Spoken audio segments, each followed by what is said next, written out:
And when someone says something or thinks something about Allah that they should not have thought, when they feel that they have crossed a line with Allah, then like the angels, they should say, Subhanallah, how perfect you are.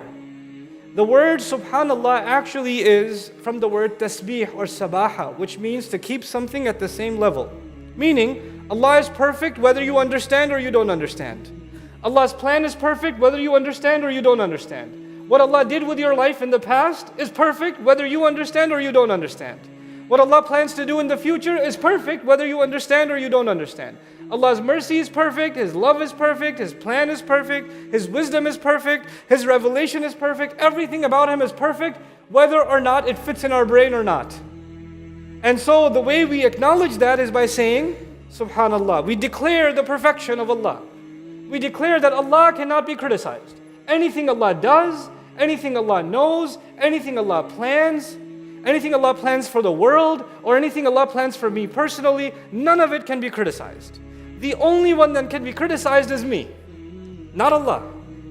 Not Allah. So the angels are afraid that maybe when they ask this question, that they may have been critical. Even though they're not critical, they just didn't understand. But they're so afraid that they tell Allah, Subhanak. Subhanak. When you hear something incorrect, or when you feel something incorrect towards Allah, and that's the devil's trick. Let me tell you something really interesting about the story of Adam alayhi salam. The angels asked a question to Allah because Adam was not making sense to them, yes? And a little bit later on in the same story, there's someone else who asked a question because it wasn't making sense to him. Iblis asked a question too, didn't he? He said, Asjudu liman khalaqta tina. You really want me to do sajdas to someone you made from dirt?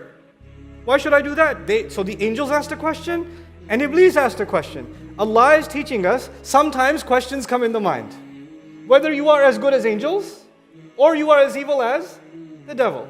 The question is not the problem. The problem is what happens after you have a question, after you have a bad thought.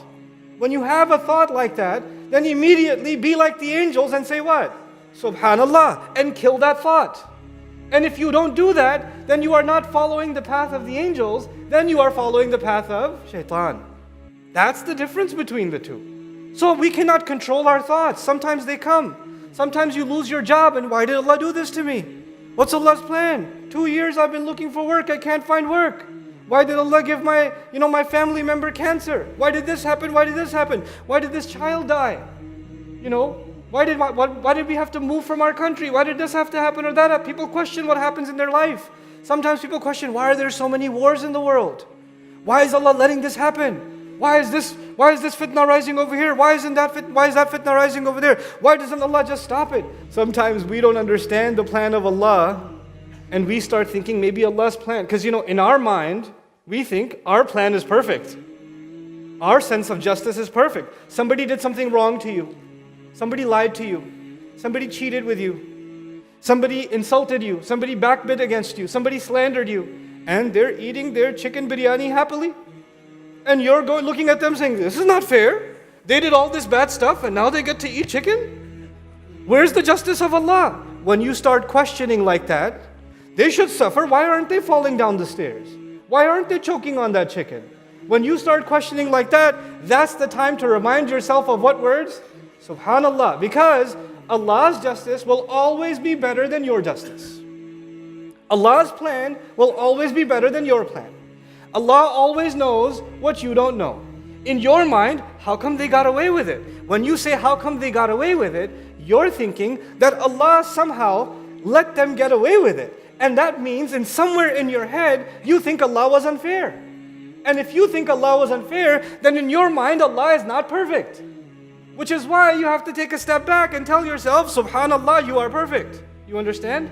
Because until you get rid of the bad thoughts, until then, you cannot really thank Allah and you cannot really praise Allah.